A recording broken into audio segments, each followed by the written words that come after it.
क्या आपने कभी सोचा है कि अगर सूरज अचानक गायब हो जाए तो जमीन पर क्या होगा? क्या सब कुछ फौरन अंधेरे में डूब जाएगा या कुछ देर बाद तब्दीली आएगी? आइए जानते हैं। हकीकत यह है कि सूरज की रोशनी को जमीन तक पहुंचने में तकरीबन 8 मिनट और 20 सेकंड लगते हैं। इसका मतलब यह है कि अगर सूरज अचानक गायब भी हो जाए तो हमें पहले 8 मिनट तक कुछ भी महसूस नहीं होगा। सूरज हमें वैसे ही नजर आएगा जैसे कुछ हुआ ही ना हो।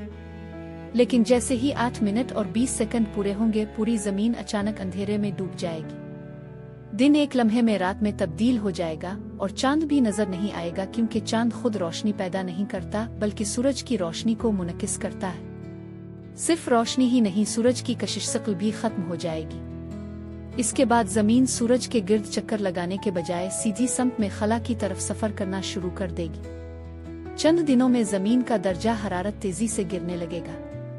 चंद हफ्तों बाद ज्यादातर पौधे मर जाएंगे, क्योंकि उन्हें जिंदा रहने के लिए सूरज की रोशनी की जरूरत होती है। आहिस्ता आहिस्ता खुराक की जंजीर मुतासिर होगी और बेशतर जानदारों की जिंदगी खतरे में पड़ जाएगी। कई महीनों बाद समंदर की ऊपरी सतह जमना शुरू हो जाएगी। अगरचे गहराई में पानी कुछ अरसा तक माए रह सकता है, इंसान सिर्फ ज़ेरे ज़मीन या खास महफूज जगहों पर मसनूई तवानाई के जरिए कुछ अरसा जिंदा रह सकते हैं।